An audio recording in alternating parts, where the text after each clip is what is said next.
SBC Media. Welcome to iGaming Daily, analysing the news from the betting and gaming industry all over the globe. Supported by SBC Summit Barcelona, the industry-leading conference bringing you the future of sports betting and iGaming. SBC Summit Barcelona is where you can experience the global industry coverage under one roof. Expect an industry-leading conference agenda covering all verticals across 7 stages, a huge trade show floor filled with over 3,000 exhibitors, and luxury networking events at premium venues in one of Europe's coolest cities. Join 10,000 executives this September at the event drawing the industry's eyes. Get your tickets now at sbcevents.com.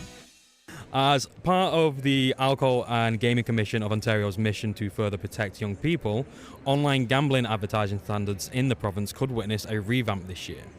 The AGCO has identified advertising and marketing approaches that strongly appeal to persons who are under the legal gaming age through the use of celebrities and/or athletes.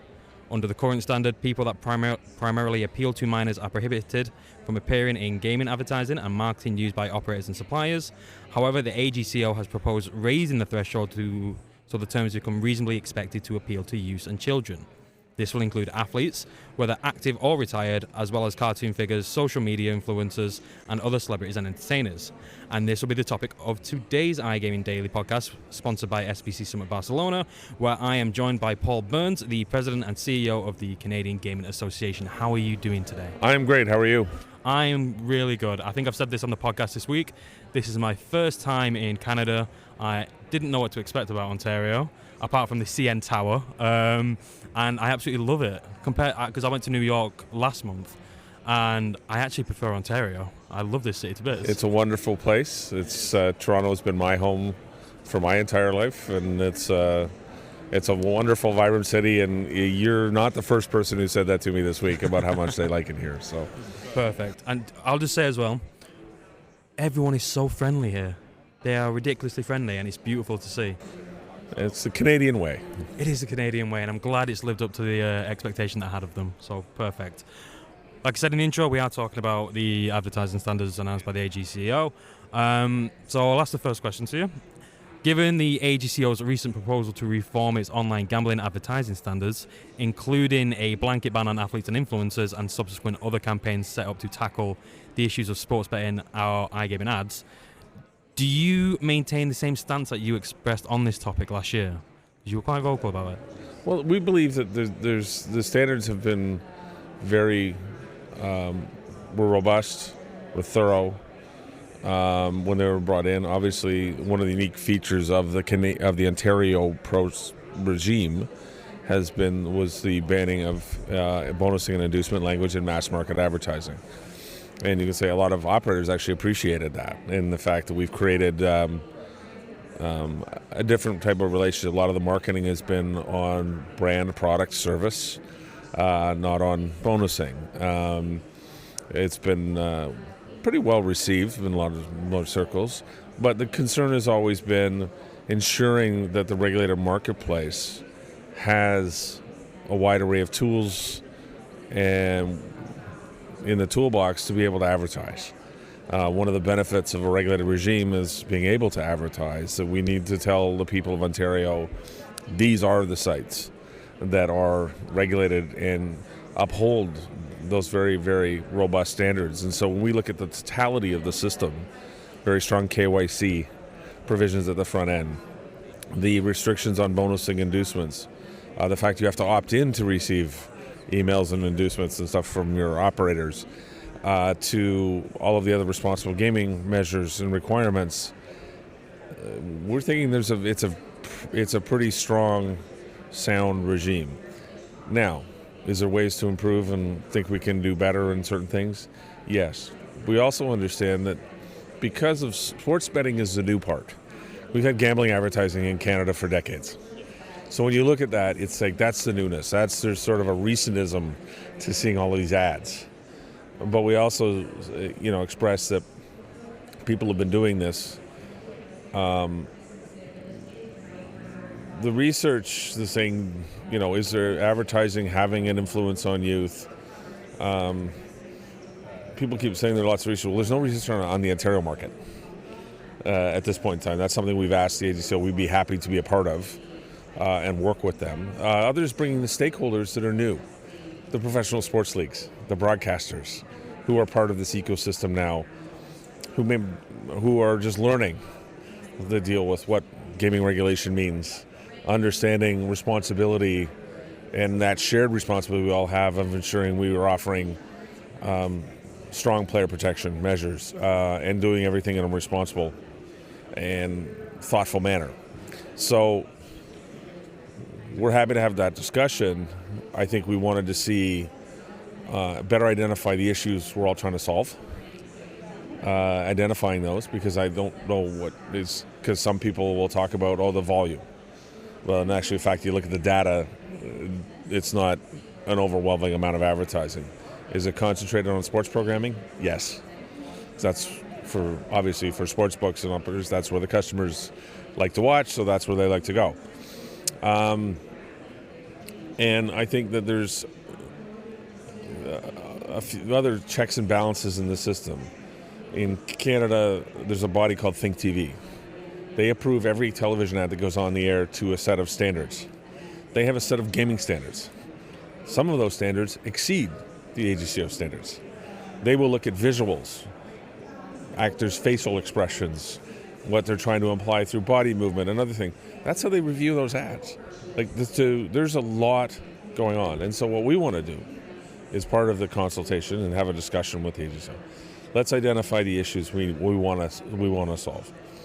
Maybe athletes and celebrities could be good influencers on responsible gaming. So maybe we shouldn't remove them altogether. Can we look at that? Can we study that? Can we look at a broader scope of advertising and policies? Is there other measures that may be helpful? Because the Think TV guidelines say you can't use under 25s in your ads, or people appear to be under 25. Okay, well that's not in the regulatory standards for gaming, but it is in the TV requirements to put something on the air. So we have to examine everything, bring all the stakeholders to the table, and so we want to make sure there's still a wider range of advertising tools available for operators to use. I think it's been it's the first year of a market, which is also a lot of new entrants who are trying to bring and build brand awareness. And somebody said, well, we'll see hit a peak and then it may start to level off. So we're just getting there. So it's new, and so let's have the discussion and consultation, but let's not just jump to conclusions, because one of my biggest pet peeves, shall we say, in the gaming business I've seen over the years is there's lots of measures have been put in place to, this will protect players, or this will be better for customers. But no one do any research to find out if this may work. Is this actually what customers want to do in terms of or see, as this will help them have a more responsible relationship with our product? Or are we just trying to make a headline go away? And there's a lot of those policies that are out there that no one really knows what we're doing is effective. And the industry will work, evidence-based research, let's make decisions. Because if the research that's done purposely for answering some of the questions people want to identify, it'll tell us where we need to go. And everyone in the industry will go there. It's not...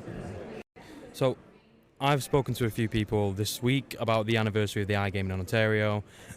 A lot of the repeated words were responsibility and player protection and so forth. And you kind of referenced a bit about the working relationship with the AGCO and the CGA as well. Do you think there is a relationship there that can improve in terms of betting advertisements going forward? Or do you think it needs to be a more stronger working relationship?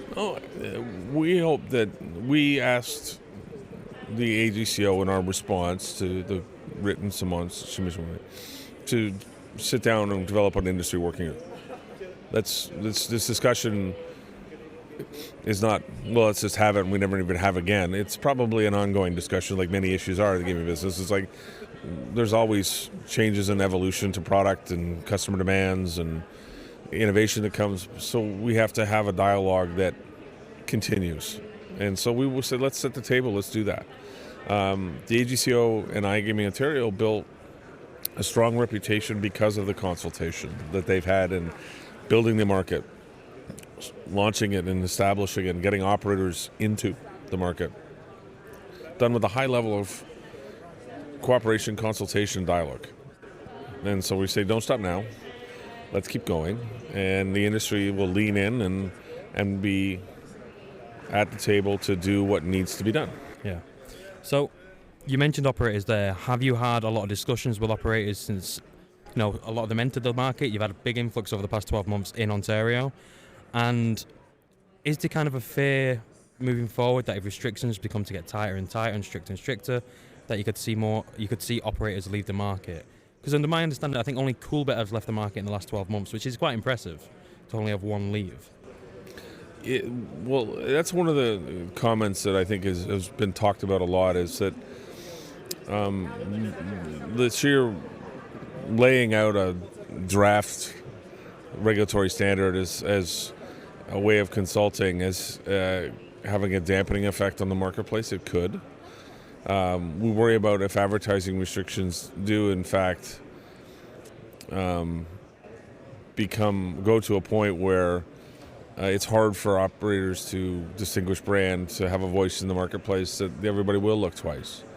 There are economic events, but it's for the customer is having to know there's choice, and that is a big part. That was one of the pillars that market was built on, is providing consumers choice. Well, advertising is part of that, and there's ways that we can continue to advertise. Because as I said, we've had gaming advertising for decades. This isn't new. There's a different type of advertising on place, and there's more operators. But even that, the volume isn't disproportionate. Even on sports broadcasts, you'll see it's probably on par with other sectors like automobiles or financial services. It hasn't been sticking out. There's no gaming advertisers in the top 10 advertisers in the market in the last months. And the only one that has been off and on is the Ontario Lottery and Gaming Corporation, which also advertises their lottery products. And they've been in that higher group for decades. Yeah, perfect. And we're seeing, definitely with sports betting, there's been quite a bit of political pushback in regards to it. Do you see this having more of a detrimental effect moving forward? And would it feel, for people outside of the market looking to come in, that it might put them off a bit? Yeah, I think the challenge we've seen about people who have been critics of sports betting and sports betting advertising, I found also haven't read the regulatory regime, understand how all the partners are working together, all of the rules and oversight that's already in place.